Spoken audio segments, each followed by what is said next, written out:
Right, good morning, good afternoon. My name is Jason. I hope you're all doing absolutely fantastic. Today we're going to be talking about the A7 IV and some of the settings that I've actually customized to the A7 IV. Now, I did already do a video about this, so look, watch this video after this because this kind of piggybacks onto that video.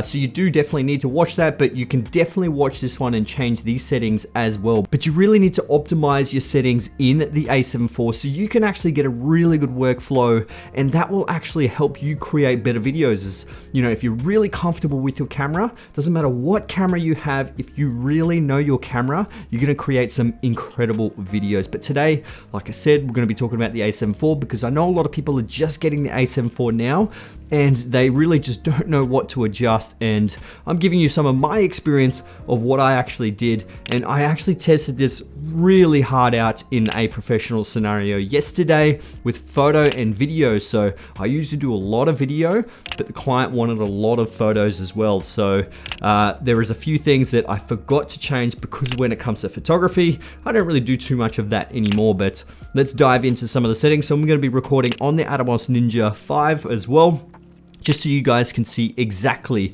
what I'm going to be doing.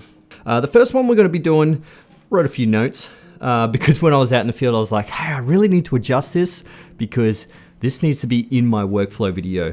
So different settings for stills. I completely forgot about this. It is one of the greatest things.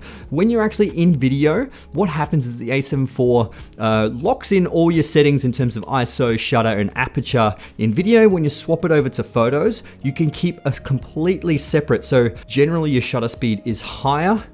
So when you actually switch from photo to video, you've got those completely different shutter settings, which is awesome. Okay, so we go down to Operation Customize, go across to here. It says different set for still and movie. So go across and click all these settings which you actually want to completely separate. So differentiate the aperture, shutter speed, ISO. If you want to keep the same white balance, uncheck that.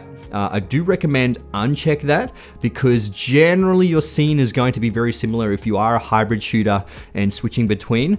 Definitely check picture profile. You don't want to be shooting stills and S-Log3. So definitely do that. Focus mode, it's up to you how you actually want to focus, metering and exposure compensation as well. But so once you've done that, press OK.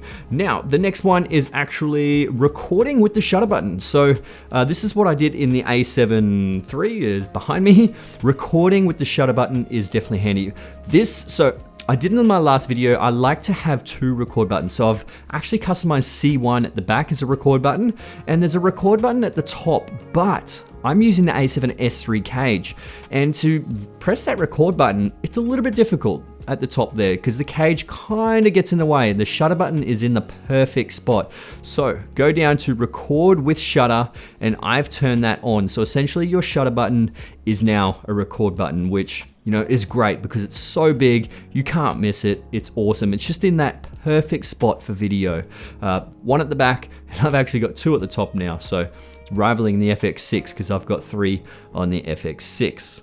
So this is up to you. So this is the viewfinder frame rate. So it really depends on if you actually want really high resolution in your viewfinder. So just go over to the Finder monitor, then go across and you can see display quality. So this is the back screen. If you want, it comes standard right out of the box. Chuck it to high so you have a slightly better image on the back there. But I do have to mention that this actually kills your battery a little bit more because you're boosting up the resolution and the quality. You can also do monitor brightness, and if you are out in some heavy sunlight, definitely recommend to change that monitor brightness up really, really high. But same again, it will chew into your battery life as well. So with the Finder frame rate, it's right down the bottom here. If you do click it to high, the display quality at the top here is grayed out. So the viewfinder will be quite high refresh rate. It'll look much better if you are an EVF photographer shooter or a video shooter. Really up to you how you actually want to do that. I leave it on standard. I don't really look through the viewfinder too much, but there were a few instances yesterday where the viewfinder was absolutely perfect for my situation when it came to the photography. Okay, next one, circular focus point. So this is a focus thing. So when it came to one of the situations yesterday, you want to be in full control of your focus. And because I was shooting 10 people, it was 10 singers on stage, and I wanted to choose the exact person that I was trying to photograph, because if you imagine shooting at an angle, 10 people, it's gonna pick most generally the closest one, or almost the closest one, but I actually wanted to choose the guy on the edge so I could just get this nice blurred out depth of field and have just him in focus. So going over to the focus area, number 2, then going across to down here where it says circle of focus point. So it says do not circulate. I put it to circulate. So if you do end up, I'll take this off and show you guys. If you do end up using this one here, the spot. Now see how you can bring it across, and it completely does this circle. So it goes up to the top, then goes back down to the bottom. Whereas standard, I'll show you guys.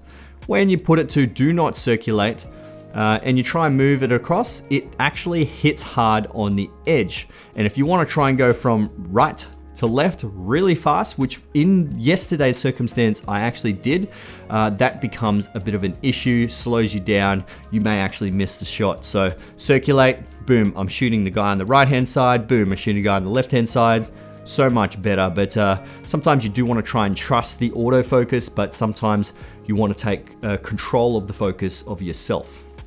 Okay, so just with that one as well, so go up to focus area, and then you can adjust how big you actually want that little spot to be. So you can see the size of that spot is relatively small, gives you a little bit more pinpoint focus, whereas if you put large, you can see how big the large one is. I honestly do prefer to have that medium, so it is just that right size. But it really depends on how you actually want to shoot and if you actually want to be using that kind of size. Now, one that I actually already had done, but I completely forgot to do it in my last video, and that is the recording brackets. So this is so good that I found on the A7S III and the FX3. So we go over to the video function and go right down to number 11 to shooting display. Now go across to emphasize record display and turn that on. So essentially when you do actually record, chuck record there, you can see there, right around the whole border, it shows that you're recording. Turn it off, and yeah, there you go. Otherwise, you've just got that little red dot that says record, and yeah, sometimes it does get a little bit difficult because you think you're recording and then you're actually not recording, but that is a really good feature to have, so I do recommend turn that one on. But yeah, definitely watch the other video. I will put the link in the description below, or I'll also link it up right here as well. So I do recommend go watch that so you can change all your other settings. But if I did miss anything, I'll probably make another video just to try and catch up and tell you guys, or show you guys what I have actually done with my A7 IV. So I really do hope this has helped you set up your A7 IV so you can start creating some really awesome videos. All right, until next time, I'll see you in the next one. Let's get it.